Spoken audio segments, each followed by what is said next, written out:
Então, pessoal, a gente vai falar sobre a microcirurgia, né, aplicada nos casos de anosmia. Antes eu vou fazer uma introdução para vocês.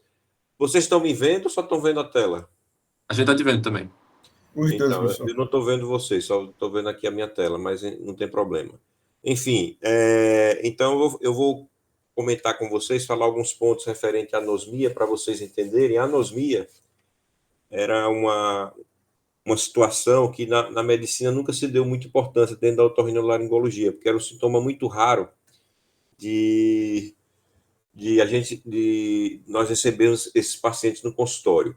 Com a pandemia, né, em 2019, do SARS-CoV-2, o Covid-19, então a gente começou a ter realmente um pool de pacientes nos nossos consultórios, e isso acabou aumentando esse interesse dos otorrinos para estarmos estudando sobre o que nós poderíamos oferecer a esses pacientes. Né? Só que o que tinha na literatura era muito pouco e os tratamentos sugeridos também não tinha nada com alta evidência, e a gente tinha realmente resultados nos nossos tratamentos muito pobres, né? Que deixava a gente realmente sem ter o que fazer com o paciente. E aí foi quando a gente começou a fazer o levantamento aqui em Aracaju, a gente começou a estudar sobre o que poderia se oferecer para a resolução desses casos, e foi quando eu vi um trabalho que foi publicado na Revista Europeia de Cirurgia Plástica, pelo Viterbo. Viterbo é um cirurgião plástico que faz algumas microcirurgias também, mas ele é um cirurgião plástico de formação.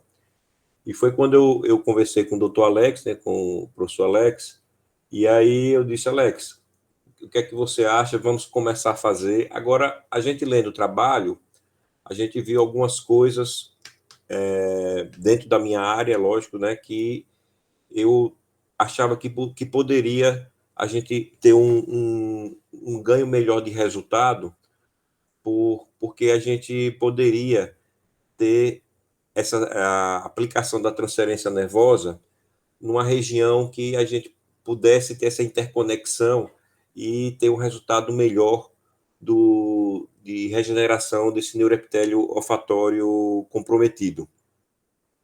E aí nós começamos a dissecar no IML, né? E aí a gente desenvolveu algumas mudanças em relação à técnica de Viterbo, que isso tudo eu vou falar para vocês aqui na aula, e começamos a operar. Hoje nós estamos com 17 casos operados, né? Acho que no mundo, hoje, somente nós estamos fazendo essa técnica de cirurgia, e inclusive tivemos a honra de receber o Viterbo aqui em Aracaju. Ele veio aprender conosco como nós estávamos posicionando o erro, o nervo, o enxerto nervoso, né, para realizar durante a realização dessa transferência nervosa, e também o, as, os detalhes de diferença da técnica que ele sugeriu. E ele começou a operar lá também em Botucatu. Ele é da Unesp de Botucatu, e eu realmente não tenho tido muito contato com ele, eu não sei quais são os resultados dele, mas os resultados nossos têm sido muito promissores. A gente tem divulgado esses resultados aqui no Brasil, como também no exterior, né? O Rui apresentou agora no Congresso Pan-Americano, e foi o segundo trabalho, né, premiado, né? Agora vai ser apresentado também no Congresso Mundial de Microcirurgia, também foi selecionado para apresentação por oral, né? Então, eu acho que isso é uma questão de tempo, tantos colegas aqui no Brasil, como também colegas no exterior, começarem a também reproduzir essa nossa técnica para a gente ter um N bem maior. Hoje nós temos 13 pacientes, agora quinta-feira vai ser realizada a primeira cirurgia em hospital privado, né? Todos esses 13 iniciais foi no hospital público, foi no hospital universitário aqui, e aí nós vamos realizá-la aqui no São Lucas, que é um paciente até de convênio, né, que vai fazer, e que ele é mineiro, está vindo de Minas Gerais para operar conosco, né? E tem outros pacientes também fora daqui de Aracaju que estão encaminhando e provavelmente devem evoluir também para a cirurgia. Mas vamos lá. Então, as infecções, né, voltando a falar um pouco de anosmia propriamente dita, as infecções virais, elas sempre foram a principal causa de anosmia, né, até mesmo antes do Covid, da pandemia, né. Então, ela correspondia a 1/3 das perdas súbitas do olfato. E isso realmente se comprovou com o Covid. O Covid, a gente sabe que o SARS-CoV-2 é um vírus. Outras causas de anosmia seria a síndrome de Kallmann, que é um hipogonadismo hipogonadotrófico, onde você tem alterações do desenvolvimento sexual, como também uma malformação, né, dos neurônios das vias olfatórias, né? Então você tem uma atrofia do bulbo olfatório, do sulco olfatório, enfim. Alguns estudos também mostram que algumas doenças psiquiátricas e neurológicas elas podem se manifestar com anosmia muito antes de você ter o processo degenerativo progressivo dessas doenças, sendo o primeiro sintoma.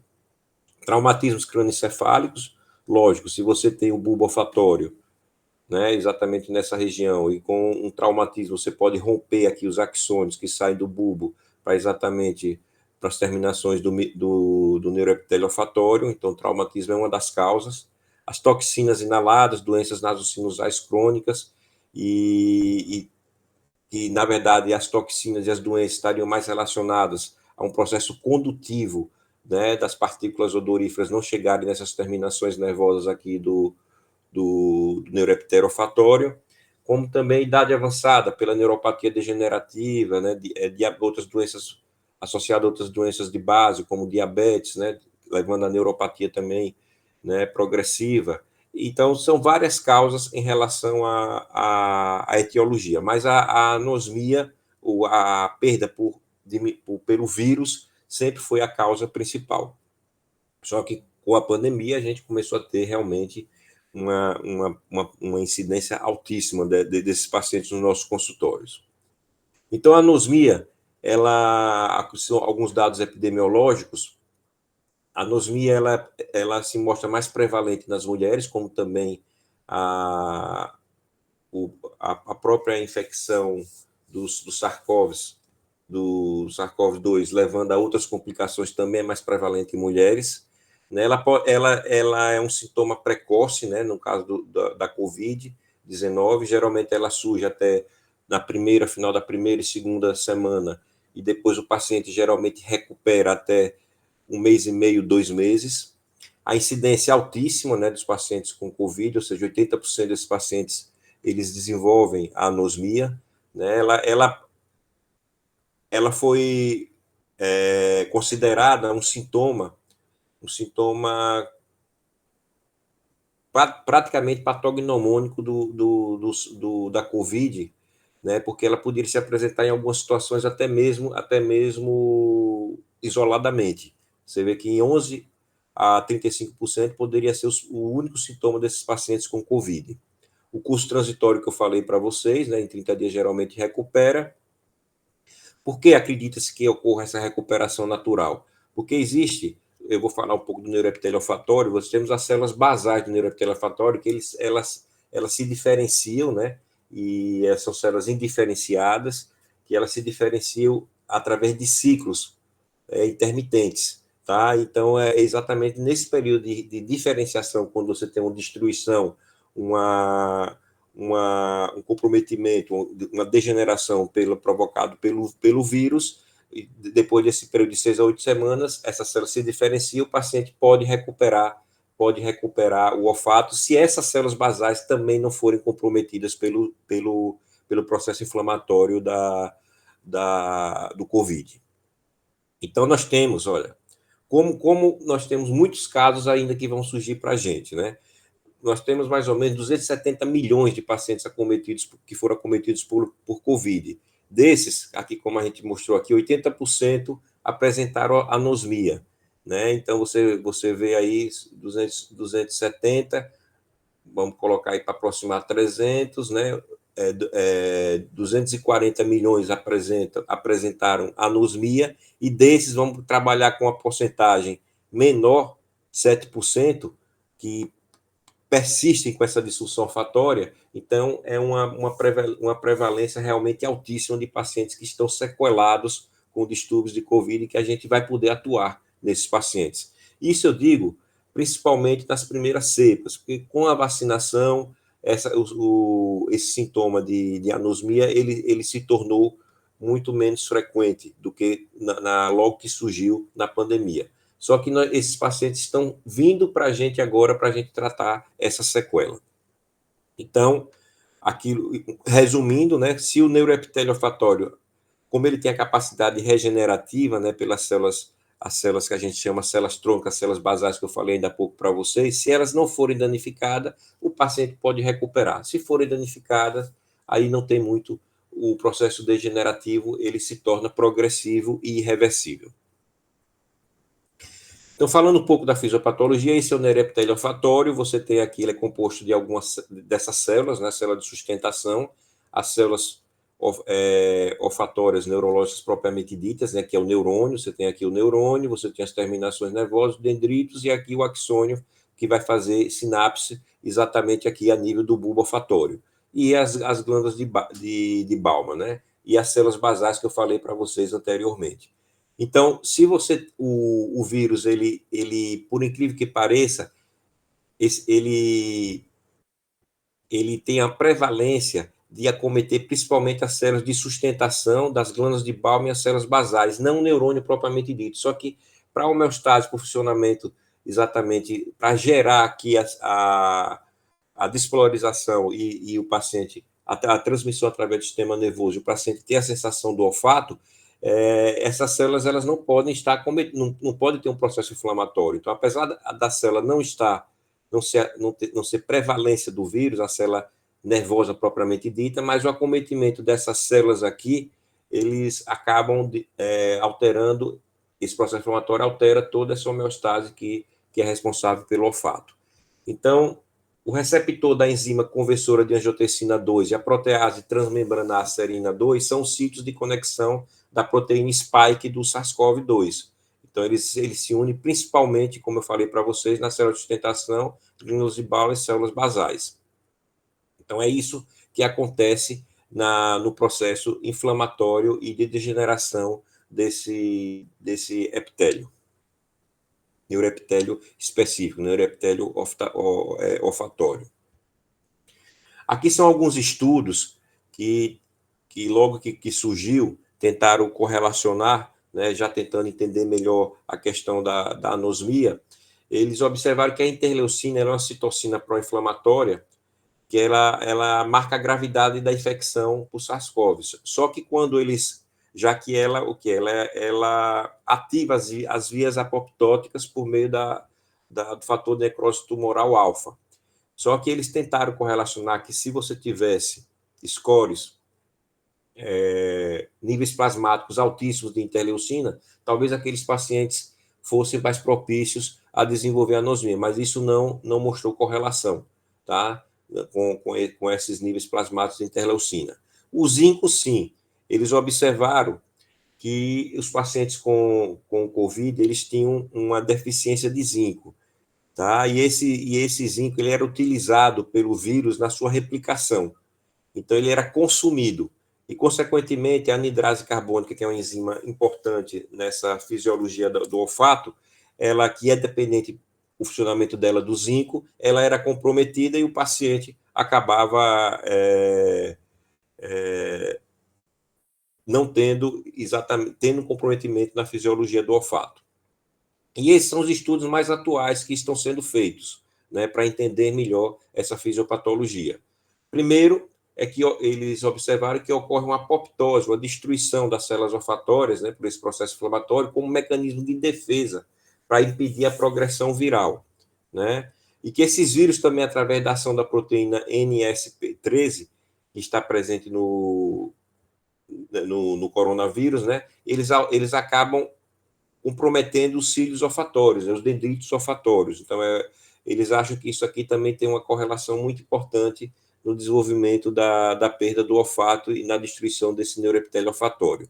E isso aqui não está muito bem provado que o vírus além de ter esse trofismo pelas células do neuroepitélio olfatório, ele pode progredir também até o bulbo olfatório, acometendo esses neurônios de segunda escala já no bulbo olfatório. Mas isso ainda não está muito bem estabelecido.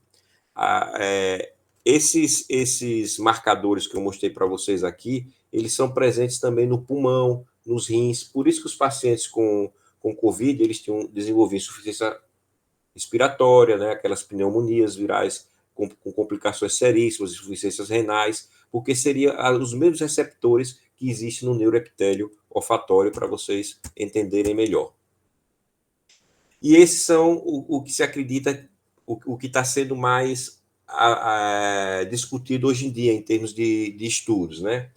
Que seria aquela situação que eu falei para vocês no início, da degeneração das células troncobasais, né, que reconstitui o neuroepitélio, aí se impediria essa reconstituição, como também o vírus, ele provocaria alterações na expressão gênica, né, gerando respostas imunológicas anormais e eventos autoimunes. Isso de uma forma individual, ou seja, uma predisposição genética para o paciente desenvolver ou não esse processo de complicações, e isso a gente viu na prática, né? Tinha pacientes que se contaminavam com o vírus e não tinham uma evolução de gravidade como outros, né?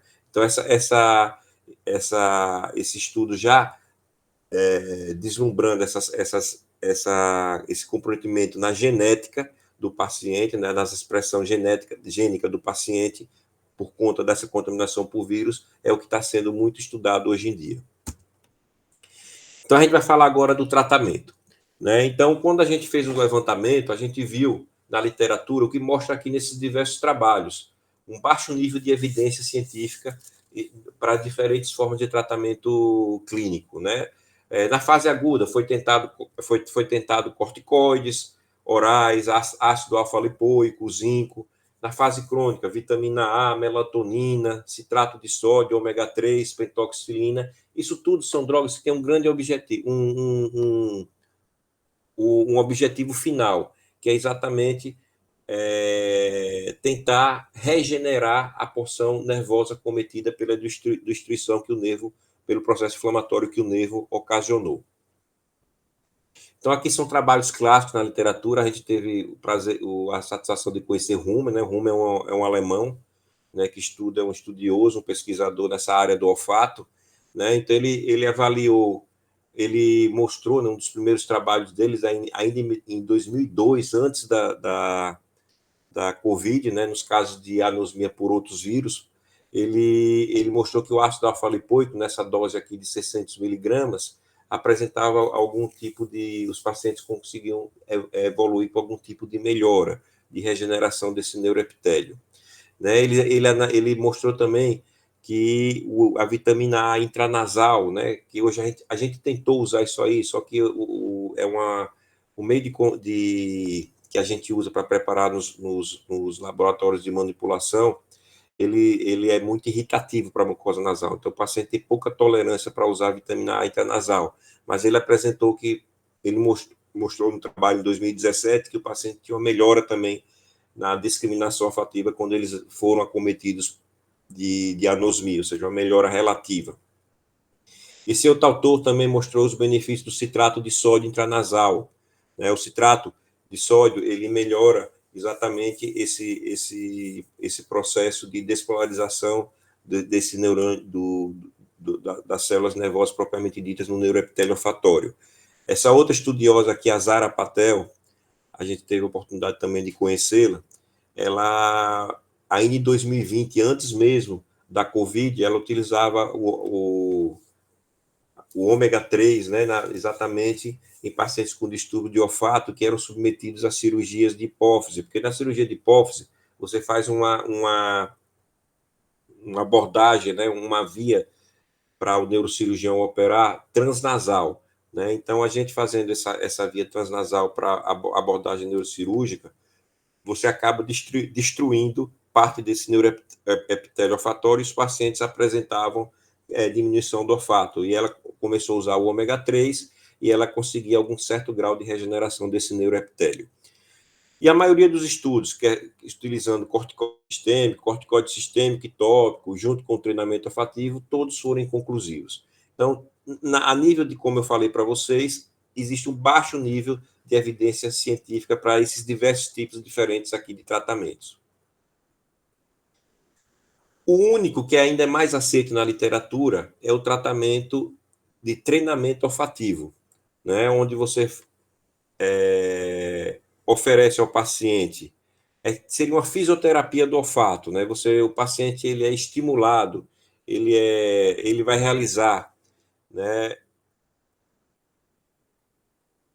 uma fisioterapia do olfato, cheirando diferentes odores, para que exatamente estimulasse essa regeneração também do neuroepitélio olfatório. Por que isso aí foi aventado? O Hummel, ele tem esse trabalho aqui clássico, que ele observou, através de olfactograma, que existia uma elevação na plasticidade e sinalização neural nos pacientes que faziam treinamento olfativo. Então, ele achou que isso realmente poderia ser um ponto positivo, né, que pudesse favorecer essa regeneração. Esse outro trabalho aqui, muito, muito interessante, o trabalhando com ressonância nuclear magnética funcional, esse autor aqui, o Alain, em 2019, ele observou que com os pacientes que realizavam treinamento olfativo, eles tinham um aumento nas áreas corticais relacionadas ao olfato, então mostrando realmente um certo grau de eficiência desse tipo de tratamento para os pacientes. Então, o paciente usa, ele vai intercalando durante períodos, né, alguns tipos de aromas, né?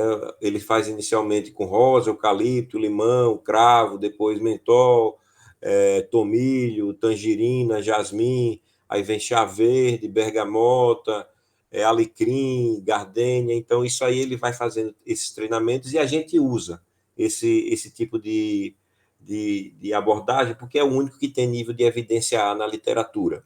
E nosso trabalho que a gente está fazendo, a gente está dividido em dois grandes grupos, um que está fazendo a cirurgia e um que está fazendo a cirurgia e utilizando o treinamento olfativo. E a gente até agora não observou nenhum tipo de diferença nesses pacientes, né? Não seria o treinamento olfativo que estaria determinando o sucesso ou não da cirurgia. Mesmo pacientes que não realizaram ele associado à cirurgia tiveram excelentes resultados. Outro tipo de abordagem que foi tentado, uma abordagem um pouco mais invasiva, é a utilização de insulina, tá? Isso nas fases mais precoces. Alguns trabalhos mostram que a insulina, como desse autor aqui japonês, que a insulina, ela tanto protege o muco nasal contra lesões do epitélio olfatório, como ela também estimula a diferenciação daqueles naquelas células basais, aquelas células tronco que eu mostrei no início da aula para vocês, em termos de diferenciação, fazendo com que o paciente consiga recuperar de uma forma mais eficiente também o olfato. Esse trabalho aqui também bem legal, que é um trabalho desse grupo aqui, que foi publicado em 2018, né, você vê que são para trabalhos antes da Covid, né, em pacientes que perderam olfato. Ele embebeu, foi um trabalho com dois grupos, onde ele embebia a insulina e colocava a nível do neuroepitélio na base do crânio do paciente, né, aplicando 2 vezes por semana durante 4 semanas, e o outro utilizando placebo. E aqui vocês observam que realmente fazendo a medição através do teste de Canary-Cut, esse teste de Canary-Cut a gente usa no nosso dia a dia, eu vou mostrar para vocês mais para frente. Os pacientes que utilizaram a insulina tiveram melhora significativa no score do seu olfato. Então, resumindo, aqui é um outro trabalho que chegou a ter alguma repercussão no meio médico, que é o uso da N-acetilcisteína como efeito neuroprotetor, reduzindo a apoptose na região olfatória, mas também isso aí não conseguiu ser reproduzido e é considerado com um baixo nível de evidência. Mas o que tem hoje, basicamente, a nível mundial, essas três possibilidades, né? Essas quatro, eu vou mostrar uma depois no próximo slide. Primeiro, a utilização de plasma rico em plaquetas, tá? Que é o que hoje está sendo feito em tudo, para vocês exatamente proporcionar a regeneração desse tecido acometido. Células-tronco, né? Mas esses ainda estudos experimentais, né? Ou seja, você em cobaias, né, para exatamente você tentar provocar uma regeneração desse neuroepitélio. O grande problema das células-troncos é que nós ainda não conseguimos controlar esse direcionamento de diferenciação das células-tronco. E o sistema de implante olfativo. Isso é o grupo também, esse autor, o Holbrook, ele trabalha com Hummel. Ele utiliza um sistema de estimulação elétrica do bulbo olfativo. Vocês observam aqui, né, estimulando eletricamente, e ele consegue estimular o bulbo olfatório diretamente, já que a lesão foi no neuroepitélio olfatório, e isso gera em alguns pacientes um cheiro induzido. Então, isso está sendo desenvolvido no intuito de criar, como existe um implante coclear para pacientes que ficam surdos e a gente estimular eletricamente as terminações nervosas na cóclea, a gente conseguir estimular através eletricamente exatamente o bulbo olfatório, como mostra aqui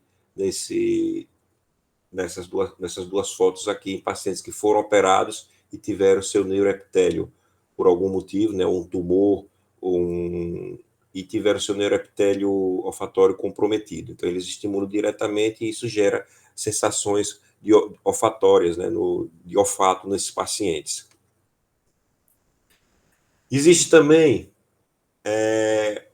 alguns grupos que estão trabalhando com o laser, né? O laser, eles defendem, aqui são trabalhos publicados, eles defendem que laser infravermelhos, né, de baixa intensidade, eles defendem que eles vão estimular uma reorganização neural e fazer conexões nessas estruturas olfativas, certo? Então, tudo isso, resumindo, é o que eu queria mostrar para vocês, o que está sendo feito no mundo. E a outra linha de pesquisa é a nossa, né? É a nossa, que a gente publicou também o nosso primeiro trabalho no Jornal Europeu de Cirurgia Plástica, e estamos agora no braço do trabalho, que eu vou mostrar para vocês mais para frente o que é que a gente está fazendo, e que é exatamente a gente fazer a transferência nervosa. Tá? Então, a transferência nervosa, quando a gente levantou na literatura a aplicação dela na anosmia, a gente só encontrou esse trabalho. Não existe outro no mundo. Foi o primeiro trabalho, foi o Viterbo, que eu falei para vocês, que publicou.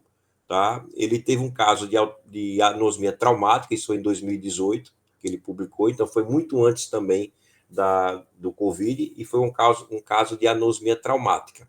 E ele fez exatamente a transferência nervosa. Ele utilizou o nervo doador, é o supraorbitário, que vocês vão ver mais para frente detalhes da técnica. Como é um nervo curto, ele precisava de um enxerto nervoso para levar para o epitélio do nariz. Tá? Então, ele usa o sural, que é o que a gente usa também na nossa cirurgia, só que o Viterbo, ele é um cirurgião plástico, então ele colocava esses nervos a nível de túneis, que são túneis construídos nas cirurgias plásticas de rinoplastia. Então, ele não colocava não direcionava essa transferência para a região da base do crânio, a região onde está o neuroepitélio olfatório, a maior concentração de neuroepitélio olfatório. Mas ele publicou, teve sucesso, ele disse que após 6 meses, né, da cirurgia, o paciente começou a ter a recuperação do olfato, e ele na explicação do sucesso dessa sua cirurgia, ele acredita que houve o quê? Foi criada uma nova via, ou seja, em vez de ser a via natural de neuroepitélio olfatório, bulbo olfatório, sistema nervoso central, era uma via de neuroepitélio sural, que era a ponte nervosa, o nervo doador, que era o supraorbitário é ramo do trigêmeo, e aí ele iria para o sistema nervoso central, e pela plasticidade cerebral, com o tempo, o paciente conseguiria reconhecer o olfato, recuperar o olfato, reconhecer os odores de diferentes coisas, né? Então, essa foi a explicação do Viterbo. Então, o que é que nos estimulou a trabalharmos essa técnica, né? A falta de resultados consistentes, né, nos tratamentos clínicos, como mostrei para vocês aqui, sem nenhum baixíssimo nível de evidência, a não ser o treinamento olfatório.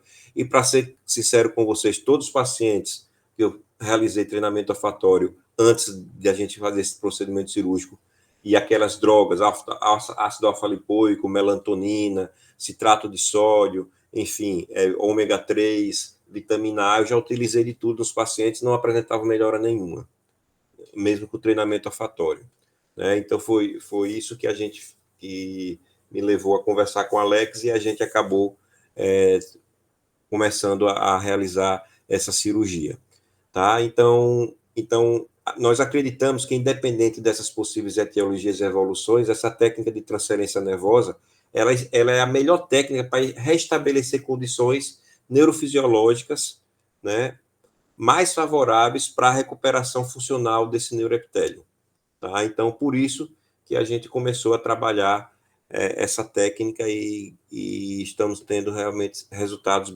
bem promissores, apesar do nosso N ainda estar baixo.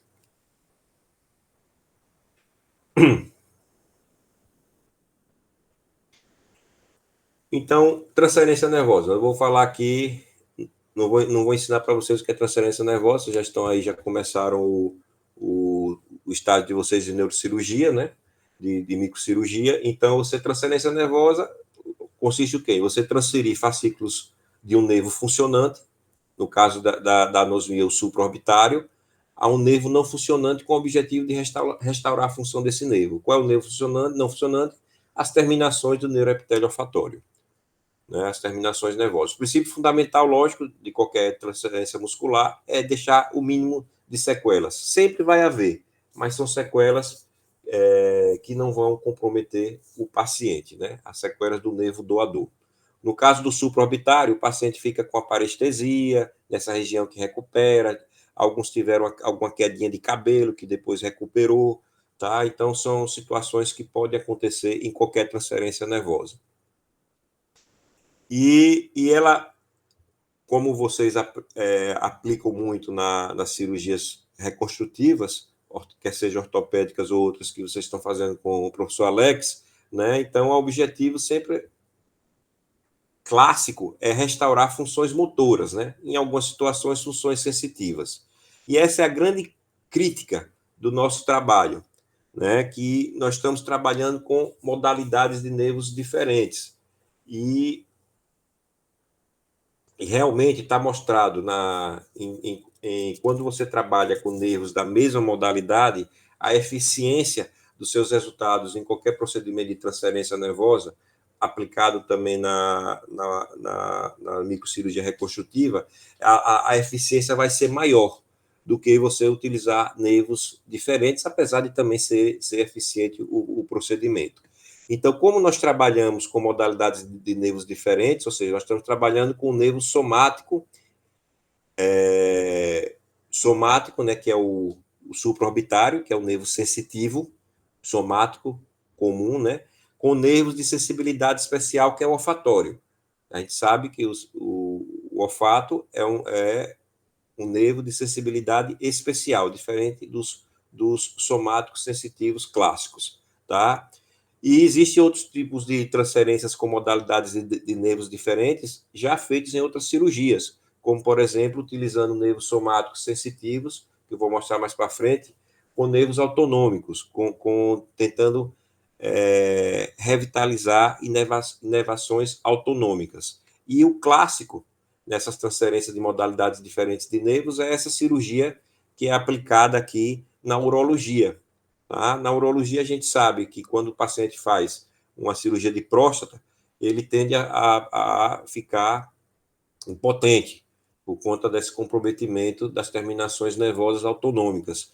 Então, já está bem estabelecido esse tipo de transferência, onde é utilizado o femoral, o nervo sensitivo, no ramo do femoral, utilizando também como ponte nervosa. Ele está aqui em cima, o femoral, então você vai utilizar como ponte nervosa o sural e vai exatamente jogar o sural exatamente nos corpos cavernosos. E o paciente recupera, com resultados bem promissores, recupera a impotência. Então, isso é o clássico que você pode demonstrar que modalidades de nervos diferentes, né? Aqui o somático sensitivo para o sensitivo para o autonômico, nesse caso, com resultados bem promissores. Então, modalidades de diferentes não é impeditivo.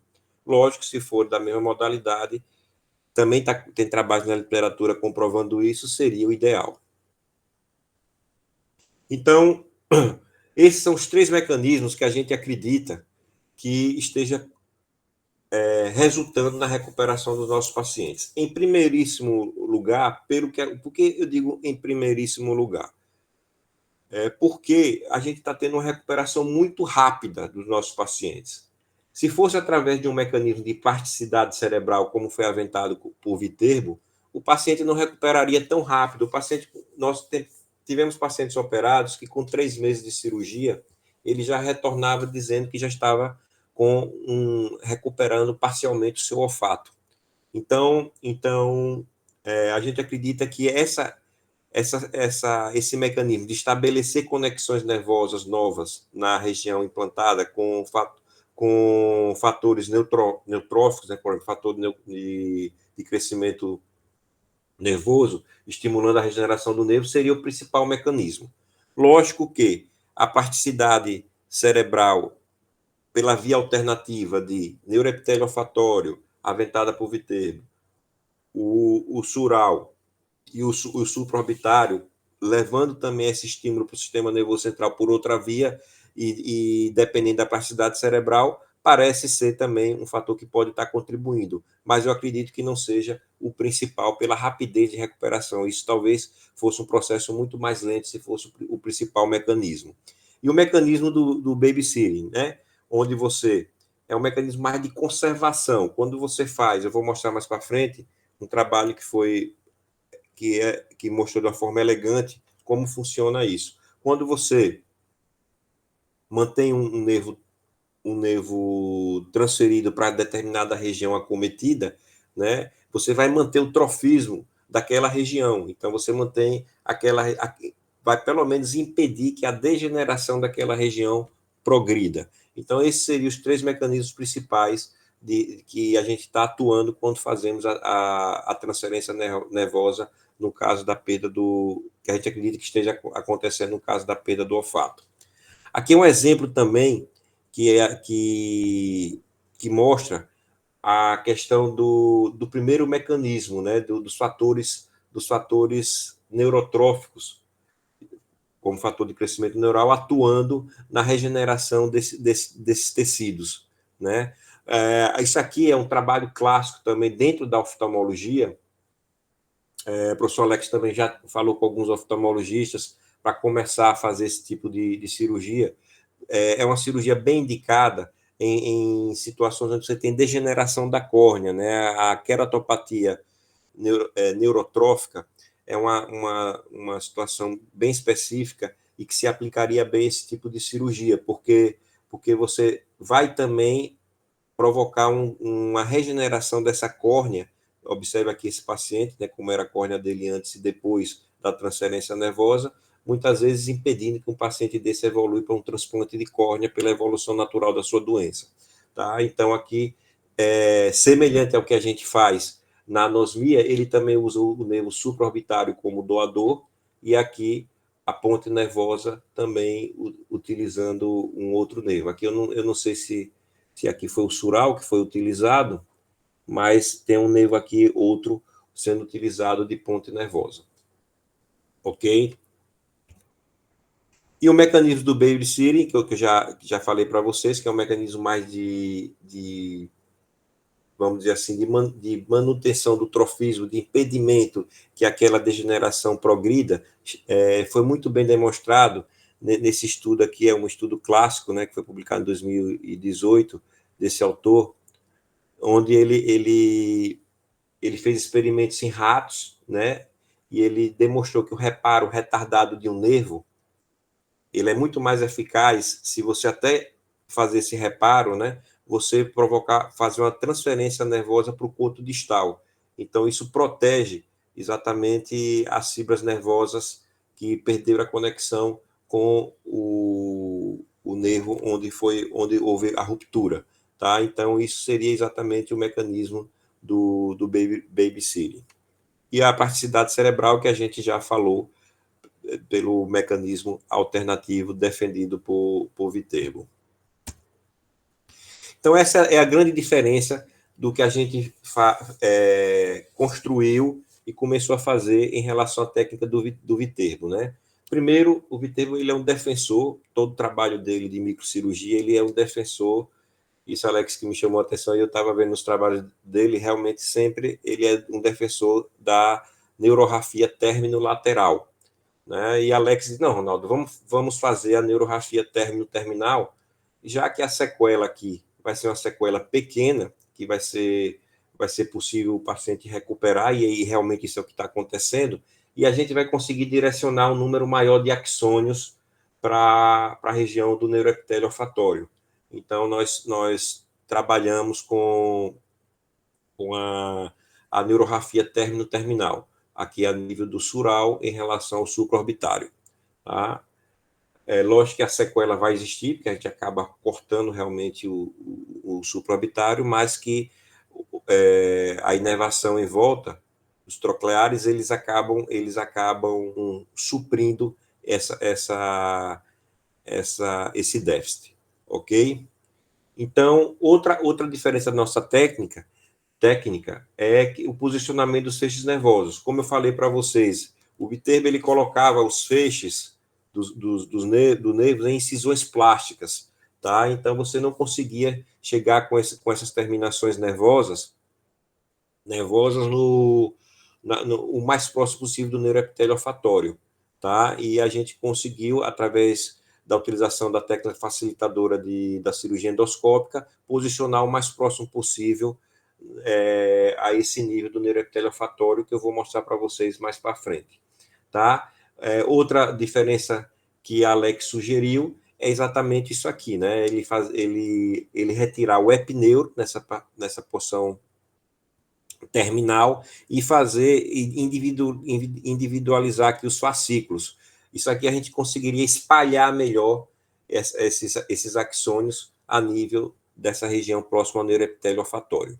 Eu digo próximo porque a gente não procura também não terminar de destruir o que já foi destruído pelo vírus, por exemplo, né? Então a gente deixa ele posicionado o mais próximo possível para que ocorra essa regeneração. E as incisões, né? Observe as incisões que a gente faz, essas incisões hoje estão bem menores, para você acessar o suborbitário, e aqui a incisão para a gente adentrar com o sural para dentro da fossa nasal e depois posicioná-lo a nível do neuroepitélio olfatório na base do crânio. Então, isso é um diferencial da técnica do Viterbo.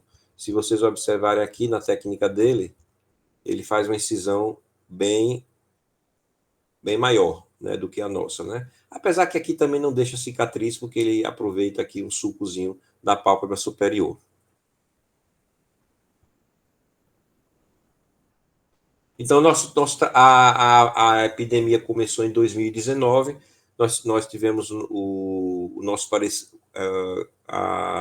o nosso trabalho autorizado, nosso projeto de pesquisa autorizado em 2021, e fizemos nossa primeira cirurgia no final de no início de 2022. Aqui é a nossa equipe, né, trabalhando, né, hoje, quando a gente vai, são vocês mesmos que tiram o nervo, porque enquanto está tirando o nervo aqui, eu já vou preparando o sítio aqui. Alex está tirando o nervo com vocês, a gente já vai preparando o sítio aqui onde vai ser colocado posicionado a ponte nervosa. Então, essa é a posição, né? aquele orifício que vocês viram aqui lateralmente no nariz, na pirâmide nasal, ele para dentro do nariz você vai pescar o nervo e posicionar ele aqui toda a base do crânio, exatamente aqui é onde está a região do sulco olfatório, o bulbo olfatório estaria aqui onde está as terminações do neuroepitélio olfatório. Então isso é o que a gente procura na cirurgia. Esse é o trajeto, né? A gente faz um retalho de pele acima, à frente e acima da axila da concha nasal média, descola esse retalho e aqui descola até lá ao fundo, exatamente indo em direção à concha nasal superior e parede anterior do seio senoidal. Toda essa região aqui é repleta, é onde existe a maior concentração de neuroepitélio olfatório, de terminações nervosas. O nervo, hoje a gente não faz mais assim, essa na verdade foi a primeira cirurgia, a gente tirava um nervo, hoje a gente tira mais ou menos uns 14 centímetros, é suficiente para fazer os dois lados, né? Uma cirurgia que é feita bilateralmente e é trabalhado o nervo da forma que a gente mostrou para vocês, vertendo no sentido de quando posicionamos lá para cima e trabalhando exatamente esses fascículos, individualizando os fascículos e tirando o epineuro para que ele se espalhe melhor na região onde a gente quer que a transferência atue. Então, aqui é o retalho que eu falei para vocês, né? A gente faz o retalho a nível da concha média, né? Isso tudo para uma cirurgia videoendoscópica. A gente faz o retalho.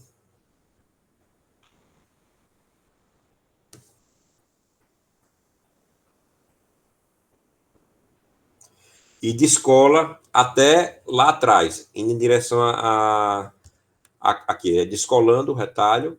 Se vocês observarem com cuidado, é porque essa foto não ficou muito boa. Se vocês observarem com cuidado, a gente tem aqui, olha. Vocês estão me ouvindo bem, pessoal? Estamos sim. Se vocês observarem com cuidado, vocês têm aqui os axônios, ó, saindo, tá? Os dendritos, né? Saindo, os axônios, desculpe, saindo para o neuroepitélio olfatório aqui na lâmina crivosa. Aqui são nervozinhos. Durante a cirurgia, em vários momentos, a gente consegue observar isso aqui.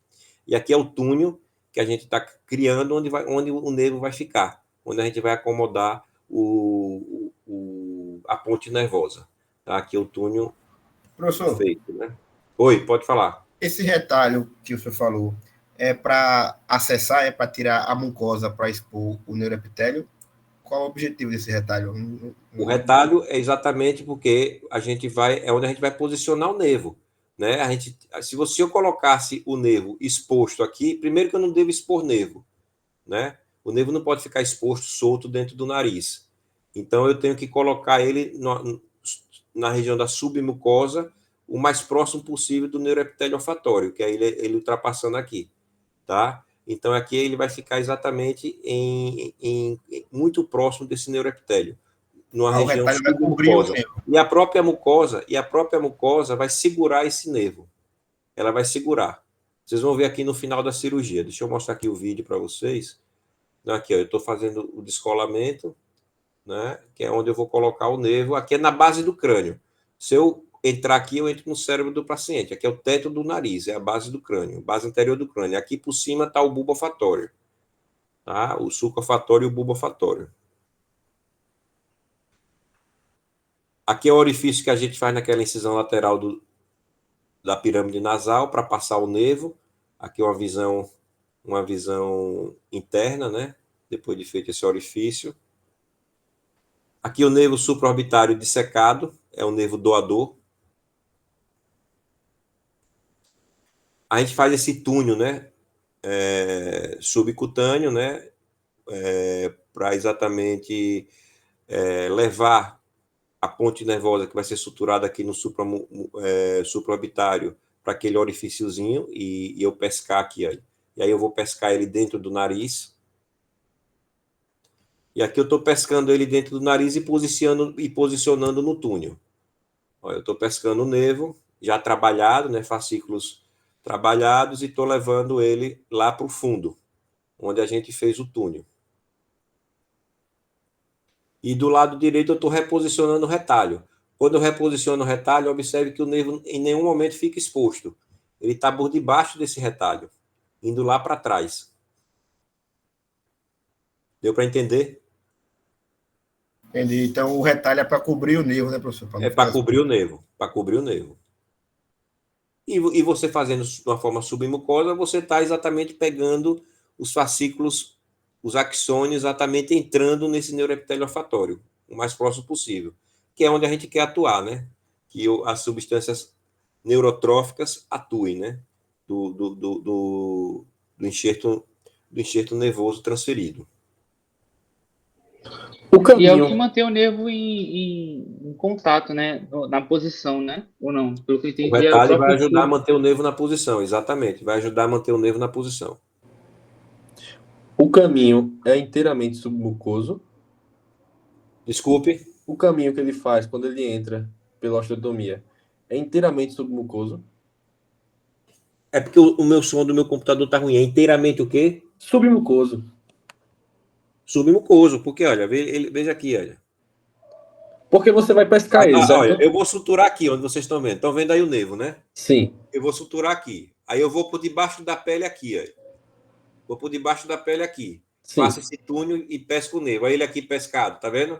Sim. Aí eu vou entrar com ele aonde? Nesse buraco, certo? Isso. E vou pescar onde? Pescar aqui, pescando ele. Então, aí é esse momento que você pesca. Hein? Você pegou ele, então ele tá meio solto lá, nesse momento que você pesca, né? É ele aqui, olha. Se ele tá aqui, eu coloco ele aqui dentro desse orifício. Por dentro Sim. eu tenho essa visão, olha. Por dentro eu tenho essa visão. Olha ele aqui, olha. Eu tô pegando ele aqui com a pinça, olha. Sim. Olha o orifício aqui, olha. Ele passou do orifício, olha o orifício aqui. Pronto. Ele entra Não, embaixo do retalho que ele fez, Rui. Ele entra E depois embaixo eu do tô cobrindo retalho. aqui com retalho, eu cobrindo aqui com retalho, olha. depois cobre tudo com retalho, não fica nada Cobre de tudo nervo com retalho. Esse exposto. retalho eu descolei e joguei para trás. Eu dobrei ele para trás, tipo uma página. Ah, tá. Entre a concha média e o septo. Uhum. Entendeu? Não vai ficar nada de nervo exposto, Nada, nervo nenhum exposto. nervo nenhum Exposição zero. exposto. Uhum. Pronto. Exposição Por zero. causa do retalho. Por conta do retalho. Eu não tava conseguindo, nunca tinha conseguido entender esse retalho. Como é que cobria ele todo, mas agora tá tranquilo. Deu para entender? Sim. Minha dúvida era depois da osteotomia, não era antes, não. Antes, tranquilo. É depois que ele passa pela osteotomia que você pesca lá dentro, mas agora tá tranquilo, agora tá bem claro. Exatamente. Quando eu pesco, eu boto ele aqui no túnel. É o túnel aqui feito. Uhum. Você já tinha feito o retalho antes de É o pescar. retalho aqui. A incisão do retalho, Uhum. túnel feito, é onde eu vou botar ele. Depois coloca ele, fecha, o retalho acabou. Tá coberto. Acabou a cirurgia. Show de bola. Então aqui você tem a sutura, ou com cola de fibrina no fio 10, né? Geralmente a gente usa 10. Quando o nervo é muito pequeno, a maioria das vezes a Alex está usando a cola de fibrina mesmo. A cola. E aqui as incisões, é como fica discreto. Essa paciente, vocês vão ver o depoimento dela, ela não tem incisão nenhuma, isso some. Praticamente fica zero na face dela. E olha aqui, olha, o pós-operatório de 15 dias. Olha o retalho aqui, olha. Tá vendo o retalho cobrindo? O retalho posicionado. Sim. Isso aqui some tudo. O nervo está aqui por debaixo. Você não vê nervo nenhum. E ele está Sim. indo lá para trás na base do crânio. Aqui, olha. Aqui, se eu entrar aqui, eu entro na cabeça do paciente. Uhum. Certo? Então aqui é exatamente, olha, o pós-operatório de 15 dias. Aqui, beleza. Fica totalmente posicionado. Isso tem muito pouco tempo, né? Ainda não está totalmente cicatrizado, mas o nervo totalmente por debaixo do retalho, indo lá para trás.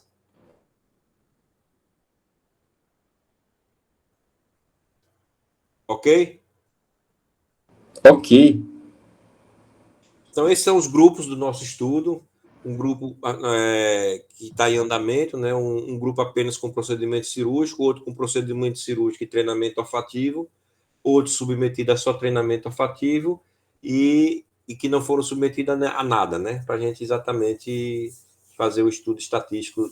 E eles são analisados a cada 3 meses é aplicado a medição do olfato pelo teste de Canary-Cut, é um teste que a gente consegue aplicar no ambulatório e mensurar o olfato, que vai desde normosmia até anosmia leve, moderada, severa e anosmia total. hiposmia leve, moderada e severa e anosmia total, até normosmia. A gente utiliza também uma escala de analógica visual e avaliação, como eu falei para vocês, trimestral.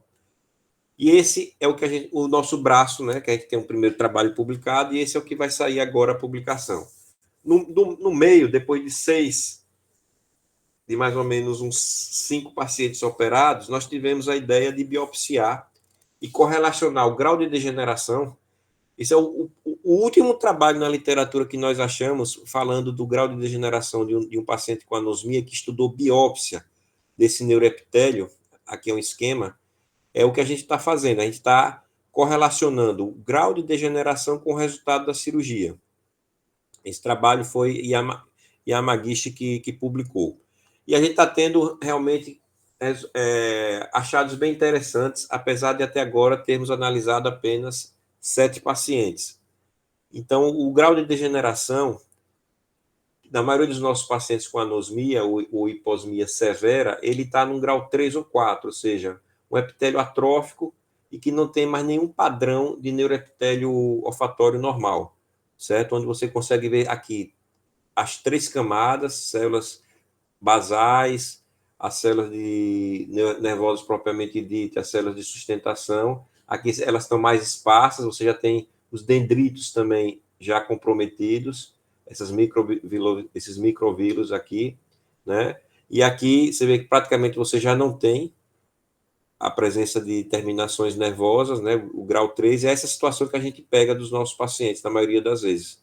E estamos tendo bons resultados, independente desse grau de degeneração. Só que a gente não vai publicar agora, porque a gente só tem 6 ou 7 pacientes, está com N ainda muito pequeno, então não tem um achado estatisticamente significativo. Mas a tendência vai ser essa, pelo que a gente está vendo. A gente está tendo pacientes com resultados excelentes da cirurgia, com um grau bem acometido de degeneração do neuroepitélio. Então é isso aqui, a gente avalia a lâmina, né? Dr. Facuri, patologista que está fazendo isso para nós, né? Então essas são as 2 situações principais que a gente está pegando o paciente. E outra coisa também, nesse trabalho a gente já conseguiu fazer um estudo estatístico comparando os pacientes que fizeram treinamento olfativo com pacientes que fizeram cirurgia e apenas cirurgia e treinamento, e o outro só com cirurgia.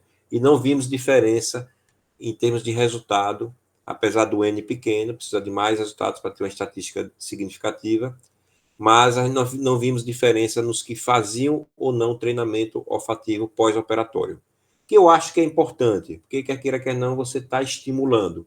É uma fisioterapia, vamos dizer assim, para o olfato.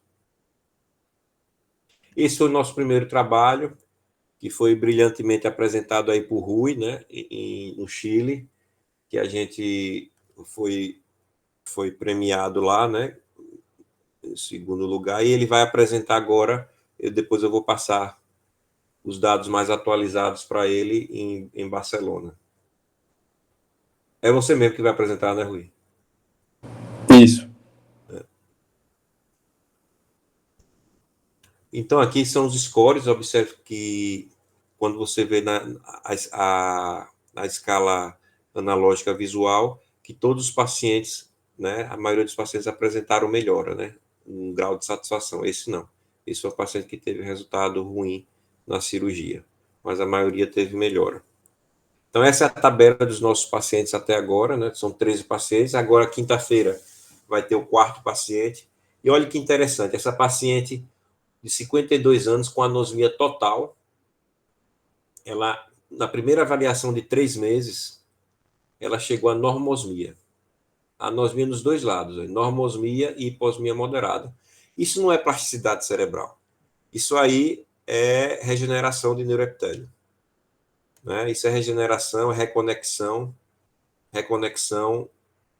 pela essa regeneração do neuroepitélio com as vias naturais, bulbo olfatório, sistema nervoso central.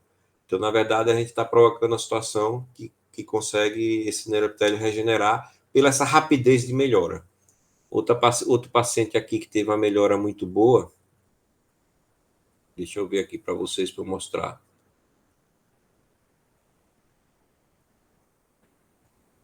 porque essa foi muito rápido, né? Então, tá aqui mostrando nesse slide. Olha, severa e hiposmia severa, ela já começava no terceiro mês com moderada, né? E aí, passando para o mês... A de 34 anos, JS, tá mais ou menos no meio, né? Severa e anosmia foi para média e normosmia, com 3 meses também. Semelhante a essa. Excelente. Foi Rui que falou aí, foi? Sim, sim. Não, Rui, é excelente também o resultado. E também tem outra com normosmia em 6 meses, né? É a penúltima. Não, antepenúltima. Não, esse penúltimo aqui, ele está com a sensação, mas ainda não está... Não. Antepenúltima. O antepenúltimo é aqui, É, lá com O exatamente. 6 primeiro meses ela também. fica. O primeiro também. Foi para hiposmia... Não, aqui, né? Aqui. É. Só que um pouco mais tardiamente, com 6 meses.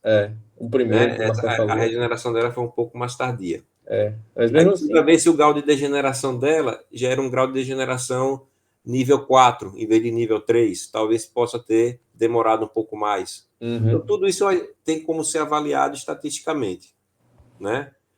Mas, assim, o grau de degeneração não é impeditivo de realizar a cirurgia. Também não tivemos até agora nenhum paciente com grau de degeneração 5, né? Onde você só tem epitélio respiratório, não vê nenhuma terminação nervosa. Então, desses 13 pacientes, a gente teve uma melhora em 75%. Por que eu digo 75%? Porque teve um paciente, foram 4 que não melhoraram, só que um deles, ele realmente apresentou melhora e ia ser uma melhora rápida, que com 30 dias de cirurgia não tínhamos ainda aplicado o teste dele de 3 meses, ele já referia melhora subjetiva do olfato. Muito satisfeito, só que pegou Covid de novo. E aí perdeu a cirurgia. E pegou, inclusive, mais forte, ficou internado, tudo. E aí degenerou de novo o neuroepitélio dele. Ele é até uma pessoa bem esclarecida, é professor de física, tem doutorado, tudo, professor de física da universidade. E hoje ele está tentando aquela terapia com laser, né? Porque ele é físico, né? Aí está tendo... Ele acha que o laser pode realmente contribuir, mas também baixíssimo nível de evidência até agora. E aí os depoimentos, pessoal. Me digam se vocês estão ouvindo. Dá para ouvir. Bem baixinho, mas dá para ouvir. Para tratar a sequela de anosmia. No meu caso, a anosmia ela foi provocada... Foi a primeira paciente essa, operada por nós. Eu tive 3 vezes, sendo que na primeira vez eu já tive a perda do olfato.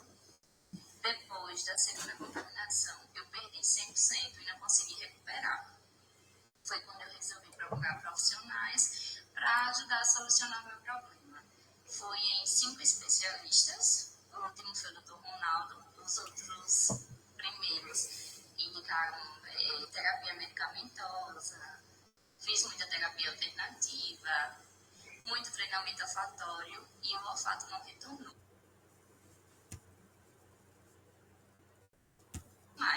Só que assim, geralmente é esse tempo, né? Já tinha passado dos 6 e não tinha retornado. Ele me explicou sobre o procedimento da transferência nervosa, só que ainda estava em fase de pesquisa. Como eu tinha mais de 6 meses, eu era uma paciente que tinha indicação de realizar o procedimento. Ele me explicou, eu fiz todo o processo pré-operatório e fiquei aguardando a liberação, né? Quando eu realizei o procedimento, eu já tinha 1 ano e 9 meses de perda. A minha cirurgia foi realizada em março desse ano, de 2022. Já estou com 7 meses de cirurgia. Nas primeiras semanas, eu já consegui sentir algum cheiro, só que não tão muito forte. Observe que não tem cicatriz nenhuma. Né? Como ele me explicou que seria de 3 Bem discreta, né? Cicatriz. Quando completou 2, 3 meses, eu comecei a sentir mais forte. E hoje em dia, com 7, eu já sinto totalmente o meu olfato. Recuperei o olfato e paladar, que eu tinha perdido o paladar também. Estou muito satisfeita com o meu resultado. Muito grata a toda a equipe. Muito grata, muito feliz. Estou muito realizada. Superou todas as minhas expectativas. né? Só tenho a agradecer a todo o cuidado. É um detalhe, pessoal, essa paciente, a maioria dos nossos pacientes são operados, olha o tempo de disfunção, olha. 24 meses, tá vendo? 24, lá em cima, a idade e depois a duração da disfunção. Depois de 2 anos. Então, o tempo também não parece ser um fator impeditivo de você realizar a cirurgia desses pacientes. São pacientes depois de 2 anos que foram feitos a cirurgia. Mas eu acredito que também você não vai operar. O Viterbo, ele mostrou aquele paciente que foi 10 anos depois do trauma.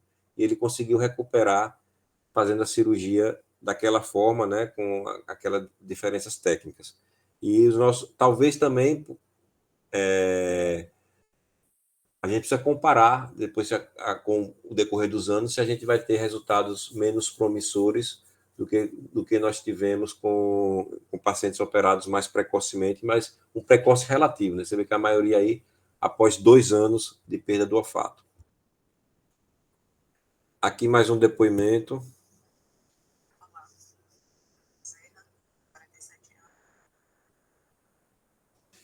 Vocês estão ouvindo? Esse está muito baixo. Esse está muito mais baixo, hein? Tá difícil. Tá dando para ouvir? Quase nada. Bem Tá? difícil. Eu não tô escutando, não, professor. Não, né?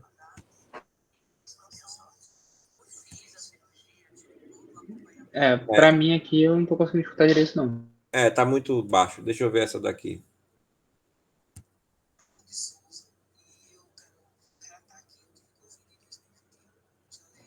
Não dá dando não também. Tá ruim, né?